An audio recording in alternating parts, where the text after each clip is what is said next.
Morning, glory, America. Bonjour, hi, Canada. Hugh Hewitt, inside the Beltway live on this Tuesday morning. So glad to be in your homes, in your cars. Thank you for having me. There's a debate tonight in Virginia between Glenn Youngkin and the old has been washed up Terry McAuliffe. And I'm here to tell you that we are going to be already done voting. The fetching Mrs. Hewitt and I are going to vote today. There's early voting in Virginia. I'm going over to vote for Glenn Youngkin. I don't know why anyone would vote for Terry McAuliffe. Honest to goodness, it's just more.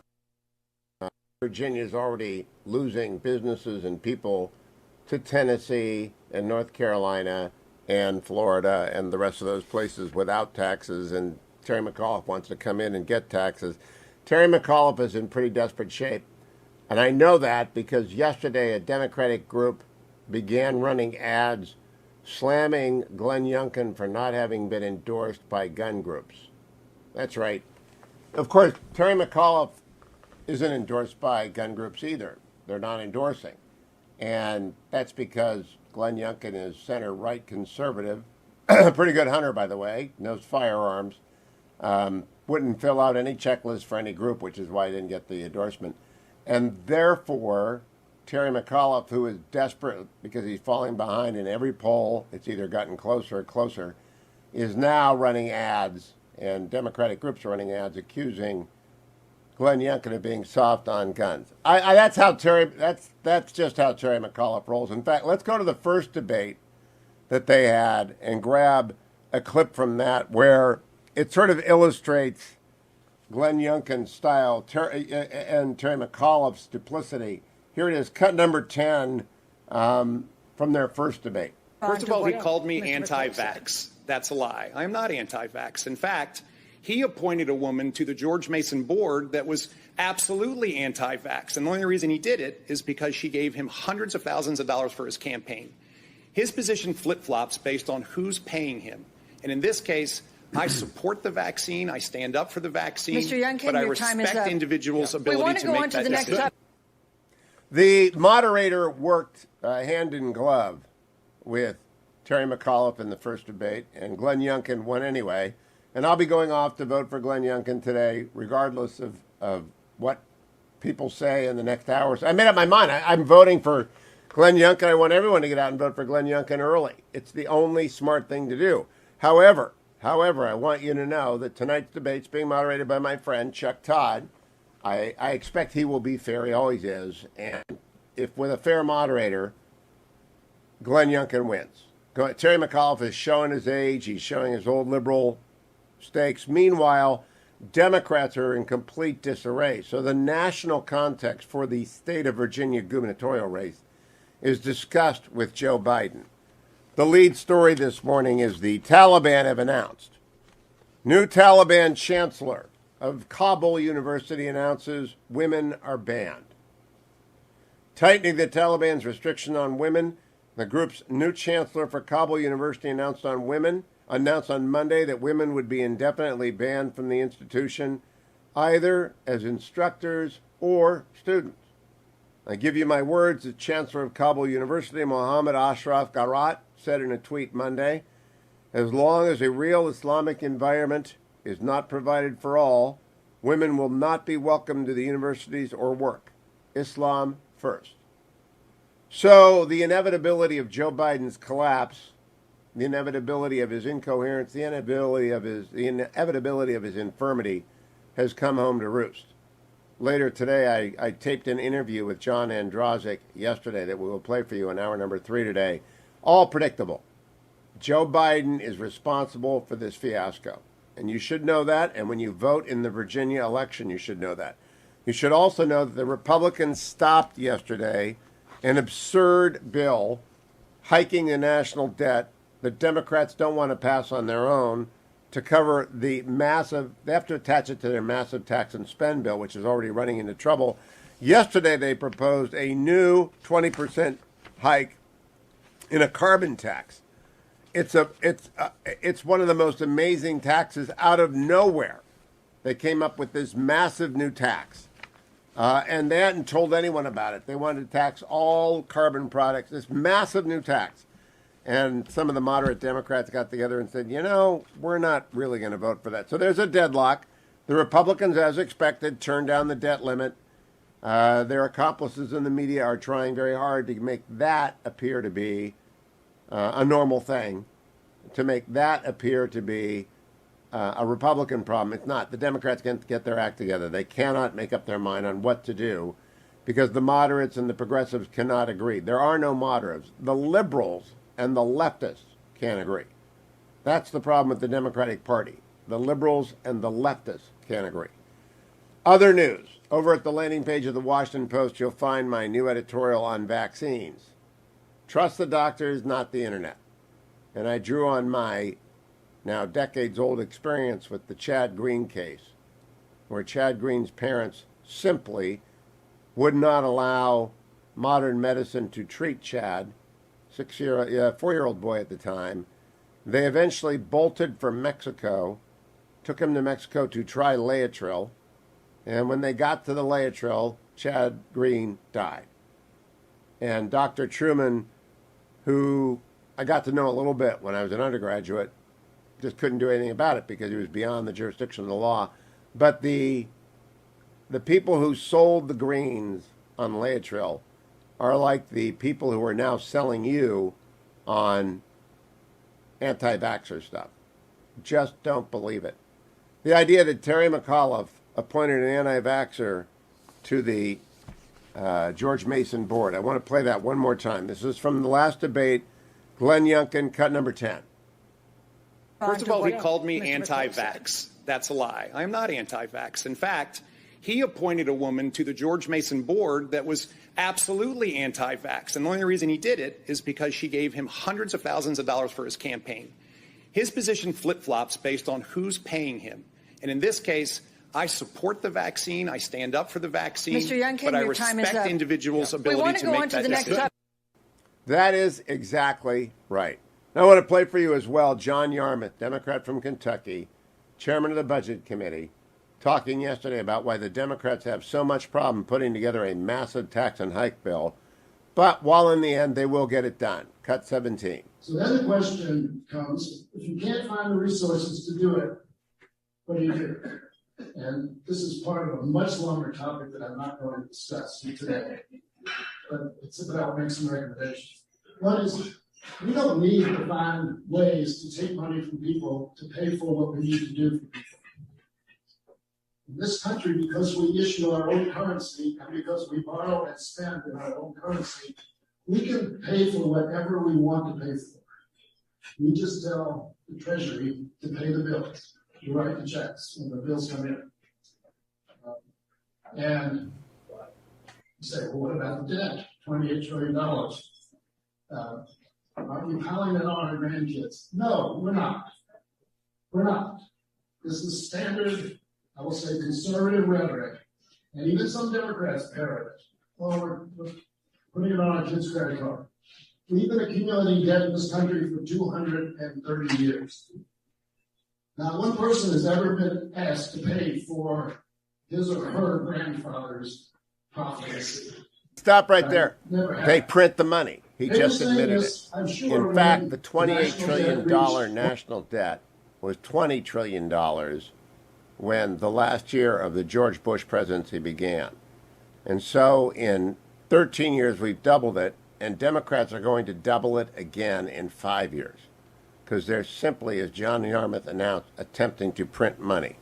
Here is the Post article on the climate tax, the $15 a ton on oil and gas producers who it says they'll get between $700 billion and $900 billion in new tax revenue that they can immediately spend in this bill. And all of the liberals in their caucus looked at the left-wing yo-hos and said, are you out of your mind? That's going to hit the middle class squarely in the gas bills and in the natural gas bills and their heating bills.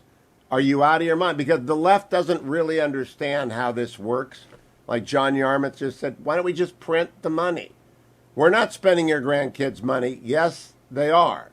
They're about to spend a whole much more of it, too. Stay tuned, America. It's the Hugh Hewitt Show. Welcome back, America. It's Hugh Hewitt. I'm joined now by David Drucker, Drucker, the Magnificent Drucker, as we always call him, the author of a brand new book, which will be out soon. And when I get my copy, we'll spend a long time talking to Drucker about it.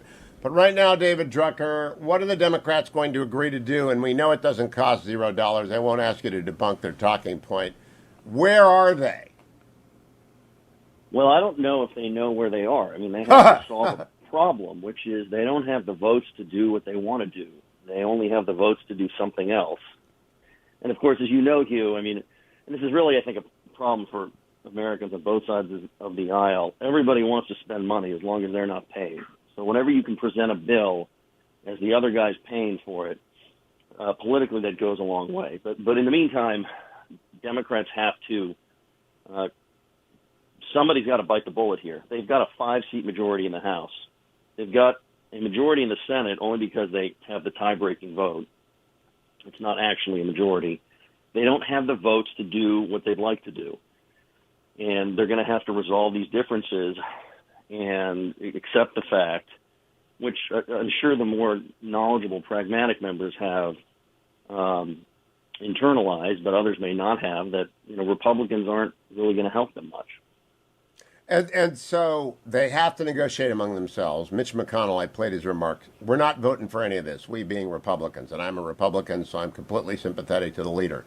And McCarthy, there's not one vote anywhere. So they have to decide among themselves. Who is doing the deciding? Is Nancy Pelosi going back and forth between the liberals and the leftists, trying to get to a yes? And is Chuck Schumer doing the same? Yeah, I mean, I'd say at this point it's mostly Pelosi. I mean, I think Democrats in the Senate are mostly pragmatic about this, and that's why the bipartisan infrastructure bill was able to originate in the Senate. Remember, if House Democrats provide the votes for this, it passes, and Biden has a big, huge win. How it plays out in terms of, how excited voters get is a different story, but, presidents over the past decade or so, or at least recently, have been trying to pass a lot of infrastructure investment spending, and Biden is on the cusp of getting it. It's up to his party. It's not that it's up to his party, but they have a Democratic majority, and they've got a Democratic president, and so a Democratic majority to deliver a Democratic president, a big, huge win on this, and they got 18 votes in the Senate. So Republicans did vote for something that they felt was worthwhile. And that could happen. The big issue is this reconciliation. But I want to pause and explain to the audience, David. We always get new affiliates. Okay. You're talking about the infrastructure bill, and that's the $1.5 trillion that would pass with bipartisan support. That's not good. That's not the $3.5 trillion. Yeah. It doesn't have to go back to the Senate. Is my point. So the big fight is over. We use the word reconciliation because it means it's not subject to a filibuster under certain rules. And so you've got this, the Democrats, the progressives, they think they've already compromised. They wanted, $6 gazillion and $6 trillion, and instead they're getting $3.5 trillion. And then, obviously, Senators Sinema and Manchin said nope. And they're all trying to figure out what to do here with this reconciliation package. And progressives believe that holding the bipartisan infrastructure package as leverage is their only way to get all this other massive spending they want. And Pelosi is trying to tell them, no, let's get this thing out so we have an achievement here. And it's also because the Democrats that are centrist or moderate or just not hugely liberal are saying we don't want to do one and not the other. And so it's just a big mess. But I think Senate Democrats will end up going along with whatever the House sends them in terms of reconciliation. So they're not really the problem. No. The reconciliation is going to run into the brick wall. Yes. But exactly. the infrastructure, if they send over the infrastructure, they'll pass it, and they'll get 60 votes for it. They don't even have to send it back, though. All they have to do is vote yes. Right. It goes right to Joe Biden's desk. But they can't lose 3 votes. And I think that's the squad saying no, right? Right now, it is more than the squad. Right now, it is the block of progressives or liberals, whatever term you want to use, that is saying no. And you also have a block of centrists or moderates. No, not on this show, David. There are liberals and leftists in the House with a D behind their name. There are no centrists. I'm going to use my own terms. I'll call them pragmatic Democrats, pragmatic liberals, whatever. There's a block of them that don't want to do reconciliation first. They want to do bipartisan infrastructure first for a whole host of reasons. And they're also not in agreement with how progressives or liberals want to do things. David, please. We got to not confuse the bad. audience. There are Democrats. There are liberal Democrats and there are leftist Democrats. The liberal Democrats want infrastructure. The leftist Democrats want infrastructure, but they only want it with reconciliation. The liberal Democrats say, no, pass the infrastructure bill. And the Senate Democrats are a mixture of 48 liberals, of 48 We'll pass anything, and two liberals. Look, it's your show, so it's fine with me. But they won't. They can't agree amongst themselves, and that's the big problem. That is. But will they eventually get to an answer this week, or is it going to be next week? I tend to think they'll get there eventually, one way or the other. How and when, I'm not sure. So do I. I think they will eventually screw the American people, but it ain't going to happen this week. I don't think. David Drucker of the Washington Examiner. Thank you. I'll be right back, America. It's the Hugh Hewitt Show. Morning, glory, America. Bonjour, hi, Canada. I'm Hugh Hewitt. Byron York of the Washington Examiner and Fox News joins me. Good morning, Byron. How are you? Good morning. Doing well, Hugh. Thank you. So I just had a conversation with your colleague. I believe Democrats fall into two categories, liberals and leftists. There are no moderates. I mean, really, there isn't a pro-life Democrat out there left. There are no moderates. There are liberals, old school Democrats. And then there are leftists, progressives, but leftist is their word. They can't agree. And so everything is stopped. They can't agree on what to do. Who's going to win that battle? Well, here's what I think is going to happen. First of all, this $1.1 trillion bipartisan infrastructure thing passed from the Senate weeks ago. The House could always just pass it in 10 minutes if they wanted. It was just sitting there, $1 trillion just sitting on the table. All you got to do is pick it up and put it in your pocket. They're going to do it. And the news this morning is Nancy Pelosi has decoupled that from this demand to pass $3.5 trillion in social and climate spending.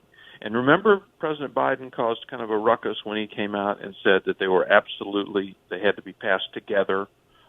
Even though the Senate had just passed this bill, the House would not pass it until they also passed the $3.5 trillion. They've given up on that. Okay, so they're going to take the money because they'd be insane not to. Then the $3.5 trillion appears to be just murky at the moment. We don't know what the two, Manchin and Sinema, and other Democrats think, what their final position is. The Democrats are running into the problem they've always had, which is they do not control a majority of seats in the Senate. And you can't get New Deal-size legislation done without even a bare Senate majority. Last thing is, Congress operates really only in a crisis. Remember back when the economy collapsed, they passed TARP in about 10 minutes. I mean, yep. they could pass $1 trillion bill, before the end of your show, if they wanted to. So they wait until things become a crisis. So they are going to have to pass something to keep the government funded for some period of time, and then something to extend the debt ceiling. Yeah. And if I could continue my monologue for one more moment, if you look at a Politico poll from yesterday, this is a classic question. If there was a U.S. government shutdown, would you tend to blame the Democratic Party more, the Republican Party more, or both parties equally? This time in this poll, Democrats 32%, Republicans 24%. Both parties equally was 36%. Now, that was different in 2018 when Republicans controlled Congress. Same question. Republicans, I think, 41%. Democrats, maybe 35%. So Democrats are in charge. People know that. They're going to get the blame if the government can't keep funded, and so they are going to give in and fund the government. They will fund the government next week, but then they have to pass a debt limit. They're going to have to fund the government with a clean CR, unless I suppose they could attach the debt limit to the infrastructure bill, but I don't think it'll pass then. I think they'll lose their Republican vote. So they've got to amend the budget resolution to allow for reconciliation to allow for a debt limit. When they're done with that, they have to come back and do part two. Part one's the trillion. So I hear you saying Pelosi's going to send that forward today. Is that the latest reporting? I believe it's Thursday. It's supposed to. She'll put it up for a vote. And will they lose 4 socialists? I mean, they've got 4 socialists at least. That's to the left of the leftists. Yeah. I agree with your liberals and leftists distinction. I mean, I always feel kind of funny writing the phrase Democratic moderates. There aren't any. Yeah, there aren't any. And so I agree with that. And so I believe this fight between Pelosi and the squad, which is kind of symbolic of her problems with some of the progressives, is something that's basically going to disappear. I do not think the progressives are going to kill a $1.1 trillion spending bill, all of which they support, in favor of some $6 trillion Shangri-La that they want to pass sometime in the future. I just don't think that's going to happen. Yeah, hostage taking doesn't work unless you're willing to slit the throat of your victim. Yeah, and they're not willing to here. Right. They're pointing a gun to their own heads and say, don't do that or I'll shoot. And right. It's crazy. So the $1 trillion gets through, the CR stripped of the debt limit gets through, and then we're back to about 3 weeks of negotiation on what to do about the $3.5 trillion. And that comes back to Sinema, Manchin, and Hassan. Yeah, and now remember, Manchin is saying, we don't need to really do this year. This is not something that's absolutely critical this year. I think that scares a lot of Democrats. But the fact is, they don't control a majority of seats in the Senate. If they had 54 votes in the Senate, they, first of all, the chances of crafting something to pick up 6 Republicans and make it past a filibuster would be much more possible than it is with 50. But in any event, they could lose a couple of votes and still get something through with a bare majority. But they don't. That dictates everything that happens in the Senate, the fact that the so-called majority party does not control a majority of seats. All right, now I want to turn to Virginia. I don't know if you vote in Virginia, Byron. I do. I'm going to vote early today. I'm not going to wait for the second debate. Chuck Todd is moderating it from NBC News. I think Glenn Youngkin will win 2 in a row because Terry McAuliffe, boy, does he look old. And it's just kind of the same old thing. But when Terry McAuliffe starts buying ads accusing Glenn Youngkin of being soft on guns, I think he's in trouble. What do you think? Well, this is, first of all, it's interesting. I do not vote in Virginia, but the race is clearly pretty much a toss-up at the moment, if not Youngkin ahead. So it's changed. And I don't know if you've been talking about this story from Axios that we've seen, but there have been some ads in Virginia accusing Youngkin of being soft on the Second Amendment. Yes. Bad on guns. And Axios reports that these ads are coming from a Democratic PAC, that the donation page is controlled by Act Blue, that it was incorporated in Virginia by a Democratic group, and its other ads on Snapchat are purchased by a Democratic purchasing group. So this indicates this is a dirty trick. It indicates a little desperation. A lot of desperation on the Democratic side. Yeah, this is, to me, it's the tell. They got to twitch, right? And when you start twitching and doing stuff like this, it's a poker tell. And it tells me that their internals are bad, that Terry is old, tired, that Biden is old and tired, and that Biden being old and tired, and the Afghanistan debacle, especially Virginia. People forget Virginia is a military state. And if anybody is upset with just today's story is that Kabul University has been closed to women. If anybody is pro-women in Virginia or pro-military, they're not going to vote for Terry McAuliffe after this debacle in Afghanistan, Byron York. It's not going to happen. So does this debate tonight matter, the one that Chuck Todd is moderating? Not as much. I mean, I think that the fundamentals of the race are pretty clear. But here's what's going to happen.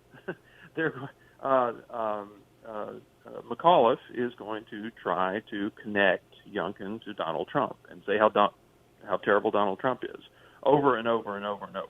So that's what's going to happen. So if you believe that A, Donald Trump is terrible, and B, Glenn Youngkin is just like him or is going to be in thrall of Donald Trump, then you can vote for Terry McAuliffe. But I think this trick only, they are kind of a one-trick pony here, and I think it only goes so far. And in the first debate, Youngkin was pretty strong and has maintained his independence, and so I don't think that's going to change. I don't expect Chuck also to fall for the Donald Trump thing. I don't think he will allow. The first moderator was just in the bag for McAuliffe, just a Democrat in the bag for McAuliffe, and they kept bringing up Trump. I don't think Chuck's going to fall for that stuff. This is a Virginia race about Virginia taxes, Virginia education, critical race theory in Loudoun County. They don't want to talk about it, right? The Democrats don't want to talk about critical race theory, but it's everywhere in Virginia. It's driving the election in a large regard. Yep. We will see. Byron, we will see. Byron York of the Washington Examiner, Fox News. Always a pleasure, Byron. Come right back, America. I'm Hugh Hewitt on a Tuesday. Inside the Beltway, live. It's the Hugh Hewitt Show. Welcome back, America. I'm Hugh Hewitt.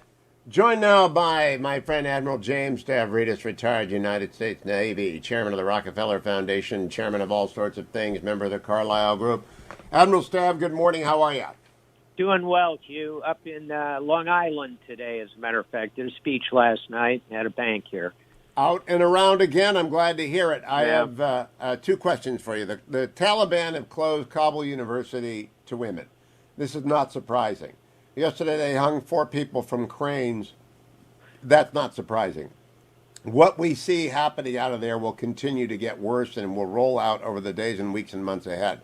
My question is, are you still in touch with some of the Pineapple Express people? There are a lot of veterans who are working to get a lot of people out of Afghanistan. They're calling in every chit around town that I know of. Everyone is getting asked by these people to help, and everyone's trying to help. I assume you're getting those calls, too. How wise do you think it is for the vets to be there working sub rosa to get people out? Oh, I think it's additive, and we've got to keep at it. And let's face it, nobody is going to be more passionate about getting at-risk Afghans than the Americans who worked alongside those Afghans.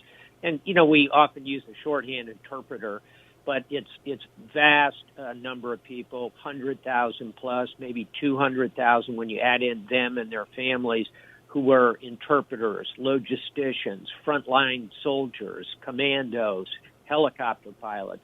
It's the entire gamut of Afghans who stood with us, and we have a deep moral obligation to get them out. And yes, I know dozens of veterans who are involved in this. Some are more successful than others. There are a wide variety of ways in which they're trying to help these people, and I think it'll be additive to what the U.S. government needs to be doing, which I assume is being directed largely by the CIA at this point, because I don't see the Department of Defense publicly, visibly going after this. I think that, to conclude, I think that Lloyd Austin and Mark Milley will be asked about that in public testimony today. What are you doing to get people out of Afghanistan? Yeah, I'm not going to talk about what they might say today and tomorrow, but we will next week. I do want to talk about what the Prime Minister of Israel, Naftali Bennett, said at the UN yesterday. He said, "Words don't stop centrifuges spinning." Many people believe when he said that Iran's nuclear weapons program is at a critical point, that he meant it's at a point where Israel either acts or Iran gets the bomb. How do you read that, Admiral Staff?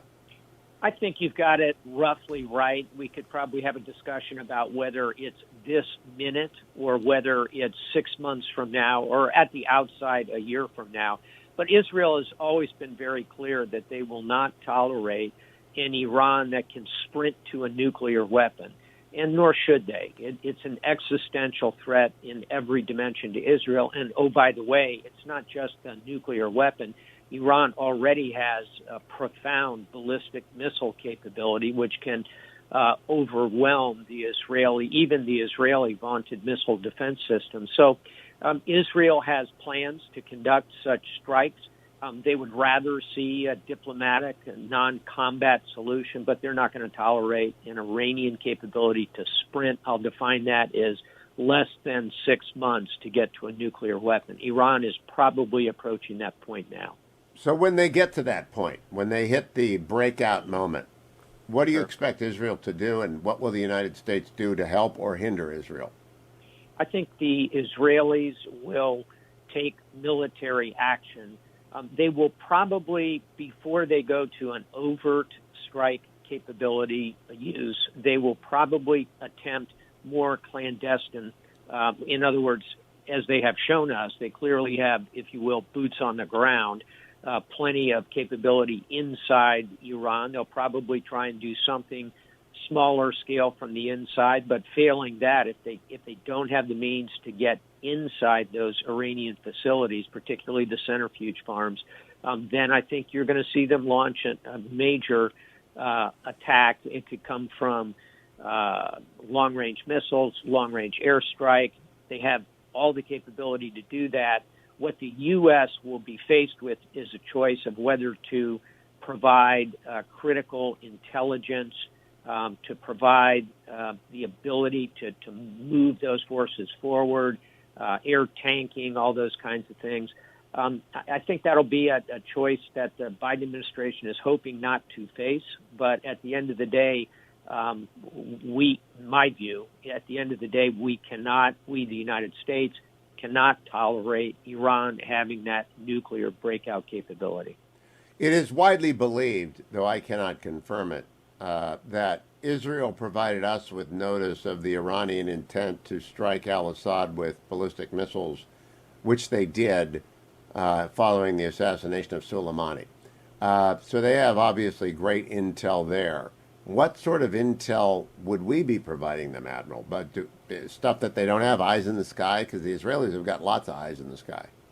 They do, but they don't have our satellite systems. They have very good internal sources in Iran, but we are quite capable of gathering intelligence ourselves, humans. We have signals intelligence, in particular, the ability to collect on cell phones and cyber capabilities. I don't want to go into great depth here for purposes of classification, but suffice to say, yes, Israel has excellent intelligence. We have excellent intelligence. You know, the thing about intelligence, Hugh, is it's not like a painted picture. It's like a mosaic, and different actors will bring different chips to the mosaic. And by the way, it perhaps will not be just the United States and Israel. The Saudis have very good capability. The UAE does, the Qataris. So when you want to put that picture together, remember it's a mosaic. We can help that picture be filled out for the Israelis if we choose to do so. Would it be wave after wave after wave of Israeli jets flying to a variety? Because when the precursor of this, which was the attack on the Iraqi nuclear weapons program in the 80s, occurred, it was one elaborate strike, and they couldn't fly over certain Arab lands that they would be allowed overflight now. And they couldn't fly over Iraq, which would probably, they were aiming at Iraq. I don't know what Iraq would say now about overflights.